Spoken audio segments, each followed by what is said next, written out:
நண்பா நண்பி எல்லாருக்கும் வணக்கம். நாம இப்போ சீசன் 7 எபிசோட் 5 ரெண்டு பார்ட்டா பிரிச்சு பார்த்துட்டு இருக்கோம். நேத்து பார்ட் 1 அப்லோட் பண்ண டைம் இல்லாதனால செகண்ட் பார்ட்டை இன்னைக்கு அப்லோட் பண்றேன். பார்ட் 1 பார்க்காதவங்களுக்கு இங்க மேல கார்டு கொடுக்குறேன். அந்த லிங்கை கிளிக் பண்ணி பார்ட் 1 பார்த்துட்டு இதை கன்டினியூ பண்ணுங்க நண்பா. நாம இப்போ சீசன் 7 எபிசோட் 5 பார்ட் 2 ஸ்டார்ட் பண்ணலாம். இதுக்கப்புறம் விண்டர்ஃபெல்ல அங்க இருக்கிற லார்ட்ஸ் ஜான்ஸ்னோ அங்க இல்லாத பத்தி சான்சா கிட்ட கம்ப்ளைண்ட் பண்றாங்க. அது போக நாங்க உங்களை சூஸ் பண்ணிருக்கணும், தப்பு பண்ணிட்டோங்கிற மாதிரி சொல்றாங்க. லூசு பயலங்க, இவங்களுக்காக தான் நம்ம ஜான்ஸ்னோ அங்க அவகிட்ட கெஞ்சிட்டு இருக்கான். இவனுங்க புத்திய பாத்தீங்களா? இத ஆரியா அங்க இருந்து பாத்துட்டு இருக்கா. ஆரியா அங்க நிக்கிறத கவனிச்ச சான்சா, உங்க அன்புக்கு நன்றி, ஆனா ஜான்ஸ்னோ தான் நம்ம கிங், அவன் எது நல்லதோ அதை தான் பண்றான்னு சொல்றா. அந்த மீட்டிங் முடிஞ்சதும் சான்சா ஆரியா கிட்ட நான் இதான் நடக்கும் ஜான்ஸ்னோ கிட்ட சொன்னேன், அவன் கேட்காம போயிட்டான்னு சொல்றா. அதுக்கு ஆரியா ஜான்ஸ்னோ நார்த்த உன்னை பாத்துக்க சொல்லிட்டு போயிருக்கான், அவன் உன்னை நம்புறான்னு சொல்றா. அது போக அவங்க எல்லாம் ஜான்ஸ்னோ இன்சல்ட் பண்றாங்க, நீ கேட்டுட்டு சும்மா இருக்க, இப்படி பேசினா தலையை வெட்டிடுவேன்னு சொன்னா பேசாம இருந்திருப்பாங்கன்னு சொல்றா. அது சான்சா, அப்படி நம்ம பண்ணா எல்லாரும் நம்மளை விட்டு போயிடுவாங்க, ஜான்ஸ்னோக்கு ஆர்மி இல்லாம போயிடும், விண்டர்ஃபெல்ல இவங்க எல்லாரோட உதவியோட தான் பிடிச்சோம், சோ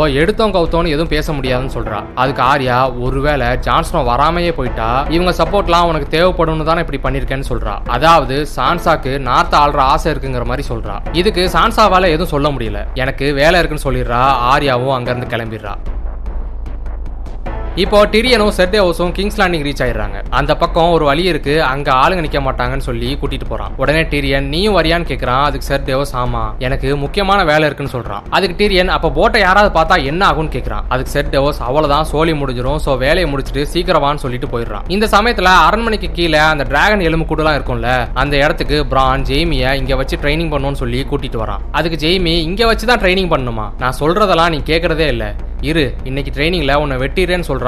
அதுக்கு பிரான் அப்படியா, அப்போ இவனை வெட்டுன்னு சொல்றான். பார்த்தா அங்க டிரியன் இருக்கான். பிரான் ஜெய்மி கிட்ட இனி ஓம் பாடு அவன் பாடுன்னு சொல்லிட்டு போயிடுறான். இப்ப டிரியன் ஜெய்மி கிட்ட எனக்கு உன்னை பார்க்கணும், நீ வரமாட்ட, அதான் போய் சொல்லி கூட்டிட்டு வர சொன்னேன்னு சொல்றான். இப்ப ஜெய்மி என்ன சொல்றான்னா, நான் பிரான் கிட்ட முன்னாலே சொல்லியிருந்தேன், உன்னை மறுபடி பார்த்தா துண்டு துண்டா வெட்டிடுவேன்னு சொல்றான். அதுக்கு டிரியன் அப்படியா, அப்படி நான் இந்நேரத்துக்கு அதை பண்ணிருப்பேன்னு சொல்றான். ஜெய்மிக்கு என்ன சொல்றதுன்னு தெரியல, லைட்டா கண்ணெல்லாம் கலங்குது. இப்ப டிரியன் என்ன சொல்றான்னா, நான் தப்பு பண்ணலன்னு தெரிஞ்சும் நம்ம அப்பா என்ன கொல்ல பார்த்தாரு, அவருக்கு என்னைய சின்ன வயசுல இருந்தே பிடிக்காதுன்னு சொல்லிட்டு இருக்கான். உடனே ஜெய்மி உனக்கு என்ன வேணும்னு கேக்குறான். அதுக்கு டிரியன் டனாரியஸ் தான் இந்த போர்ல ஜெயிப்பா, இது போர் வீரனான உனக்கும் தெரியும், அவங்க அப்பா மாதிரி இல்ல, சர்சி சில விஷயங்களுக்கு ஒத்துக்கிட்டா அவ சண்டை போறத ஸ்டாப் பண்ணுவான்னு சொல்றான். அதுக்கு ஜெய்மி சர்சிய அவளுக்கு தலைவணங்க சொல்றியான்னு கேக்குறான். அதுக்கு டிரியன் இல்ல, அது இப்போதைக்கு இல்ல, அவளுக்கு வேற முக்கியமான ரெக்வெஸ்ட் இருக்குன்னு சொல்றான்.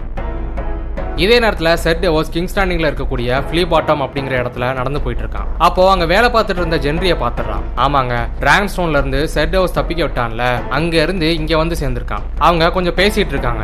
அப்ப ஜென்ரி நீங்க என்ன கூப்பிட்டு போக தானே வந்திருக்கீங்க, நான் ரெடி, என் அப்பாவை கொண்ட லானிஸ்டர்ஸ்க்கு வெப்பன் செஞ்சு கொடுக்கறது பிடிக்காம தான் பண்ணிட்டு இருந்தேன், அதனால நான் எப்பவோ கிளம்ப ரெடி ஆயிட்டேன்னு சொல்றான். அதுக்கு செர்டேவோஸ் சரி எதுவும் கத்தி எடுத்துட்டு வரியான்னு கேக்குறான். அதுக்கு அவன் கத்தியை வச்சுலாம் எனக்கு சண்டை போட தெரியாதுன்னு சொல்லி தோரோட ஸ்டோம் பிரேக்கர் மாதிரி ஒரு சுத்தியில எடுத்து இதுதான் எனக்கு சரிப்பட்டு வரும்னு சொல்றான். ஒருவேளை கை நீட்னா ரிட்டர்ன் வரும் போல. அங்க இருந்து கிளம்பினா அவங்க போட்டு கிட்ட வந்துடுறாங்க. அப்போ கிங்ஸ் லேண்டிங்ல இருக்கக்கூடிய 2 வீரர்கள் அங்க வராங்க. செர்டேவோஸ் அவங்களை பேசி சமாளிச்சு அவங்களுக்கு லஞ்சம் கொடுத்து கிளம்புறான். அப்போ போட்ல என்னன்னு கேக்குறாங்க. அதுலதான் ஜென்ரியோட வெப்பனும் இருக்கு. ஆனா செர்டேவோஸ் துணி வச்சு மறைச்சு நண்டு தான் கொண்டு போறேன்னு சொல்லி சமாளிச்சு அனுப்பி வைக்கிறான். கரெக்டா அந்த நேரத்துல டிரியன் வந்துடுறான். டிரியனை தான் நல்லா தெரியுமே, அதனால அடையாளம் கண்டுபிடிச்சிடுறாங்க. இதை பார்த்த செர்டேவோஸ் போச்சுடான்னு மறுபடியும் பேசி சமாளிக்க போறான். அப்ப ஜென்ரி இவனுங்க கிட்ட பேசினா ஒப்பேராதுன்னு தன்னோட சுத்தியில வச்சு ஒத்தே அடி, அவ்வளவுதான் 2 பேத்தையும் சோலி முடிச்சு விட்டுறான். இப்போ அவங்க 3 பேரும் போட்டை தள்ளிட்டு அங்க இருந்து கிளம்புறாங்க.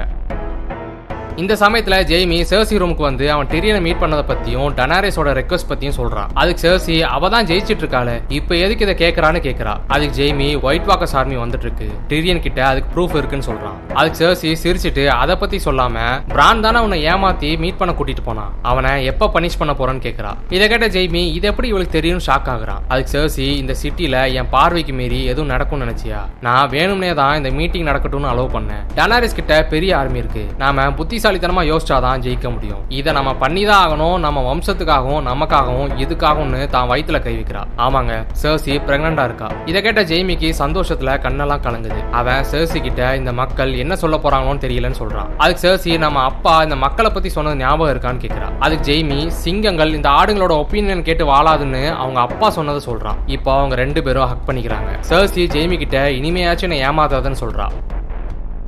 இதுக்கப்புறம் இவங்க டிராகன் ஸ்டோனுக்கு ரீச் ஆயிடுறாங்க. செர்டேவோஸ் ஹென்றி கிட்ட நீ யாரு என்னன்னு சொல்லிட்டு இருக்காத, உன்னோட நேம் இங்க க்ளோவிஸ்னு சொல்றான். இப்போ அந்த டிராகன் கிளாஸ் கோகைக்கு உள்ள வந்ததும் ஜான் ஸ்னோ கிட்ட செர்டேவோஸ் ஜென்ரி இன்ட்ரோ கொடுக்குறான். உடனே ஜென்ரி என்னோட நேம் ஜென்ரி, நான் ராபர்ட் பராத்தியனோட பாஸ்டன் சொல்றான். இதை பார்த்த செர்டேவோஸ் அட பாவி இப்பதானடா சொல்லிட்டு வந்தேங்கிற மாதிரி பாக்குறான். உடனே ஜென்ரி ஜான் ஸ்னோ கிட்ட நம்ம 2 பேர் அப்பாவும் ஃப்ரெண்ட்ஸ் அதான் சொன்னேன்னு சொல்றான். அதுக்கு ஜான் ஸ்னோ உங்க அப்பாவை நான் விண்டர்ஃபெல்ல பார்த்தேன்னு சொல்றான். அது ஜென்ரி நான் உங்க அப்பாவை என்னோட கடையில பார்த்தேன்னு சொல்றான். ஜென்ரி ஜான் ஸ்னோ கிட்ட எனக்கு எல்லா விஷயமும் தெரியும், நானும் விண்டர்ஃபெல் வரேன்னு சொல்றான். அது ஜான் ஸ்னோ உனக்கு கத்தி சண்டை போட தெரியுமான்னு கேக்குறான். அது ஜென்ரி இல்ல நான் சுத்தியில் தான் யூஸ் பண்ணுவேன்னு சொல்றான். உடனே ஜான் ஸ்னோ செர்டேவோஸை திரும்பி பார்க்கறான். அதுக்கு செர்டேவோஸ் ஆமா ஆமா அதை வச்சு நல்லா சண்டை போடுவான்னு சொல்றான். இப்போ வெளியில இவங்க டிராகன் கிளாஸை கலெக்ட் பண்ணி ஷிப்புக்கு எடுத்துட்டு போயிட்டு இருக்காங்க. செர்ஜோராவும் அவங்க கூட ஈஸ்ட் வாட்சுக்கு போறான்ல அவனும் எடுத்து வச்சிட்டு இருக்கான். அப்ப டிரியன் அங்க வந்து செர்ஜோரா கிட்ட நான் சொன்னா நம்ப மாட்டேன், உன்னை ரொம்ப மிஸ் பண்ணேன்னு சொல்றான். அது போக ஒரு காயினை காட்டி இது ஞாபகம் இருக்கா, இத நம்மள ஏலம் எடுத்தவங்க கொடுத்தான், இதை நீ எடுத்துட்டு போ திருப்பி சேஃபா கொண்டு வா, நம்ம குயினுக்கு நீ தேவைன்னு சொல்றான். இப்ப டனாரேஸும் அங்க வந்துடுறா. அவ செர்ஜோராவை பார்த்து போக சொல்றான். செர்ஜோரா அவ கையில கிஸ் பண்ணிட்டு கிளம்புறான். இப்போ ஜான் ஸ்னோவும் அங்க வந்துடுறான். அவ டனாரிஸ் கிட்ட ஒருவேளை நான் திருப்பி வராட்டி உனக்கு இந்த கிங் இந்த நாட் தொல்லை இருக்காதுன்னு சொல்றான். அதுக்கு அவ எனக்கு அவன் கூட இருந்து பழகிட்டுன்னு சொல்றா. ஜான் ஸ்னோ அவளுக்கு இனி வர வாருக்கு விஷஸ் சொல்லிட்டு கிளம்புறான். டனாரிஸ்க்கு ஜான் ஸ்னோ மேல ஏதோ ஒரு இனம் புரியாத உணர்வு வந்துருச்சுன்னு அவளோட கண்கள் அவனை பாக்குறத பார்த்தாலே நமக்கு புரியும். டிரியனும் ஆத்தி இவ பாக்குற பார்வையே சரியில்லைங்கிற மாதிரி பாக்குறான். இப்போ இவங்க எல்லாரும் போட்டை தள்ளிட்டு அந்த கரையில இருந்து அவங்க ஷிப்பை நோக்கி கிளம்புறாங்க. இதுக்கப்புறம் சிட்டர்ல சாம் ஏதோ எழுதிட்டு இருக்கான். அப்ப கில்லி மேனாட் அப்படிங்கிற ஹைசெப்டனோட டைரியை படிச்சிட்டு இருக்கா. அதுல ஆனுவல்மெண்ட்னு ஒரு வேலை வாசிச்சு அப்படின்னா என்னன்னு கேக்குறா. ஆக்சுவலா சாம் அந்த ஓல்டான விஷயங்களை புதுசா எழுதுற வேலையை தான் பார்த்துட்டு இருக்கான். சாம் ஆனுவல்மெண்ட் அப்படின்னா டிவோர்ஸ் மாதிரின்னு சொல்றான். கில்லி அந்த டைரியை படிச்சு மேனாட் பிரின்ஸ் ரேகாருக்கு ஆனுவல்மெண்ட் இஷ்யூ பண்ணி அவனுக்கு டோன் நாட்ல வச்சு சீக்கிரட்டா மேரேஜ் பண்ணிருக்காருன்னு எழுதிருக்காருன்னு சொல்றான். ஆனா சாம் அதை கவனிக்காம காலையில் நடந்தது நினைச்சு கடுப்புல இருக்கான். இங்க இருக்கிற மேஸ்டர்ஸை பிடிச்சி திட்டுறான். இவங்க இப்படி தேவையில்லாம யாரோ எழுதின புக்ஸை திருப்பி புதுசா எழுத வைக்கிறதுல என்ன யூஸ் இருக்குன்னு கடுப்பாகி அங்கிருந்து எந்திரிச்சு போறான். நேரா போய் அந்த கேட்டை திறந்து மறுபடியும் நிறைய புக்ஸ் எடுத்து கில்லியை கூப்பிட்டு கிளம்புறான். அப்ப கில்லி சாம் கிட்ட கண்டிப்பா அங்கிருந்து போக போறியா, மேஸ்டர் ஆகுறதான உன்னோட கனவுன்னு சொல்றான். அதுக்கு சாம் ஆல்ரெடி இருந்தவங்களோட பெருமையை படிச்சு எனக்கு டயர்ட் ஆயிடுச்சுன்னு சொல்லிட்டு வண்டியை சிட்டர்ல இருந்து கிளப்புறான். அவன் எங்க போறான்னு கெஸ் பண்ணா சொல்லுங்க நண்பா. இதுக்கப்புறம் விண்டர்ஃபெல்ல பீட்டர் ஏதோ ஒரு பொண்ணு கிட்ட பேசிட்டு காசு கொடுக்கறத ஆர்யா ஒளிஞ்சிருந்து பாக்குறான். அந்த பொண்ணு அங்கிருந்து போனதும் பீட்டருக்கு தன்னை யாரோ நோட்டம் விடுற மாதிரி தோணுது. அதனால திரும்பி பாக்குறான். ஆனா அங்க ஆர்யா இல்ல. சோ பீட்டர் அங்கிருந்து கிளம்பிடுறான். ஆனா ஆர்யா தொடர்ந்து பீட்டர் ஃபாலோ பண்றான். அவன் இப்போ லார்ட் ராய்ஸ் கிட்டையும் லார்ட் க்ளோவர் கிட்டையும் பேசுறான். நாய் வேற என்ன பேசுவான், இந்த குடும்பத்தை எப்படி சீரழிக்கலாம்னு ஏத்தி விட்டுட்டு இருப்பான். பீட்டர் அங்கிருந்து கிளம்பி நேரா தன்னோட ரூமுக்கு வந்து டோரை ஓபன் பண்ணிட்டு இருக்கான். ஆர்யா அவன் அங்கேயும் ஃபாலோ பண்ணி வரா.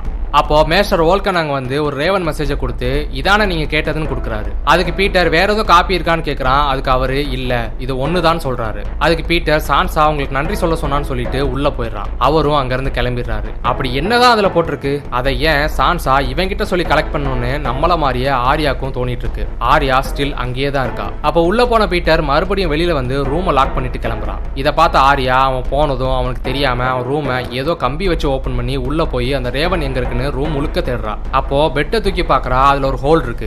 அதுக்குள்ள அந்த ரேவன் இருக்கு. அத ஆர்யா படிக்கிறா. அந்த ரேவன் சில வருஷங்களுக்கு முன்னால சான்சா ராப் ஸ்டார்க்கு கிங்ஸ் லேண்டிங் வந்து ஜாஃப்ரிக்கு தலைவணங்க சொல்லி எழுதுனது. அப்பதான் நெட் ஸ்டார்க்கை விடுவேன்னு சான்சாவை மிரட்டி சர்சி எழுத வச்சா ஞாபகம் இருக்கா.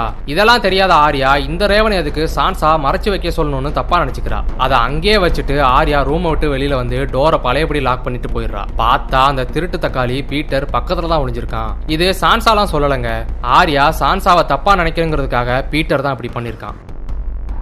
இப்போ டிரான்ஸ்னோல இருந்து கிளம்பின ஜான் ஸ்னோ டீம் கடலோரமா இருக்கக்கூடிய ஈஸ்ட் வாட்சுக்கு வந்துடுறாங்க. உள்ள வந்து அவங்க டார்மன் கிட்ட அவங்க பிளான சொல்றாங்க. டார்மன் ஏன் இங்க வந்தான்னு ஞாபகம் இருக்கா நண்பா? ஜான் ஸ்னோ தான் வைல்டிங்ஸை ஈஸ்ட் வாட்சை பார்த்துக்க சொல்லியிருப்பான். அதுக்கு தான் அவன் கூட நாங்க தான் நீ நைட் வாட்சார்னு சொல்லிட்டு நக்கல் பண்ணுவானே அதே தான். இவங்க கிட்ட ஆட்கள் கம்மியா தான் இருக்கு. செர்டேவோஸும் நான் வரல, நான் வந்தா உங்களுக்கு என்ன காப்பாத்தவே நேரம் சரியா இருக்குன்னு சொல்லிடுறான். இப்ப டார்மன் ஜான் ஸ்னோ கிட்ட நிஜமாவே மறுபடியும் அந்த பக்கம் போகணும்னு நினைக்கிறியான்னு கேட்கறான். அதுக்கு ஜான் ஸ்னோ ஆமான்னு சொல்றான். அதுக்கு டார்மன் இதே நினைப்போட இன்னும் சிலர் இருக்காங்க சொல்லி அங்க இருக்கக்கூடிய ஜெயிலுக்கு கூட்டிட்டு போறான். அங்க யார் இருக்கான்னு பார்த்தா நம்ம சாண்டார், பெரிக், அப்புறம் தோரஸ். இவங்க எல்லாரும் ஆர்மி ஆஃப் டெட்ஸை தடுக்கிறதுக்காக வந்திருக்காங்க. வந்தவங்கள டார்மனோட ஆளுங்க ஜெயில பிடிச்சு போட்டிருக்காங்க. ஜான் ஸ்னோ சாண்டாரை பார்த்து நீ தானே ஹவுண்டு, உன்னை விண்டர்ஃபெல்ல பாத்திருக்கேன்னு சொல்றான். இதை கேட்ட சாண்டார் எந்திரிச்சு உட்கார்றான். அப்ப ஜென்ரி பெரிக்க பார்த்ததும் இவங்கள நம்பாதீங்க, இவங்க தான் என்ன ரெட் உமன் கிட்ட வித்தாங்கன்னு சொல்றான். அப்ப செர்ஜோராக்கு தோரஸ் தெரியும் போல. அவனுக்கும் அவனை தெரிஞ்சிருக்கு. சோ செர்ஜோரா மோர்மான்னு சொல்றான். இதை கேட்ட டார்மன் நீ மோர்மான்டா, உங்க அப்பா தான் நைட் வாட்ச் கமாண்டரா இருந்தப்போ எங்க ஆளுங்க நிறைய பேரை கொன்னாருன்னு சொல்றான். அதுக்கு செர்ஜோரா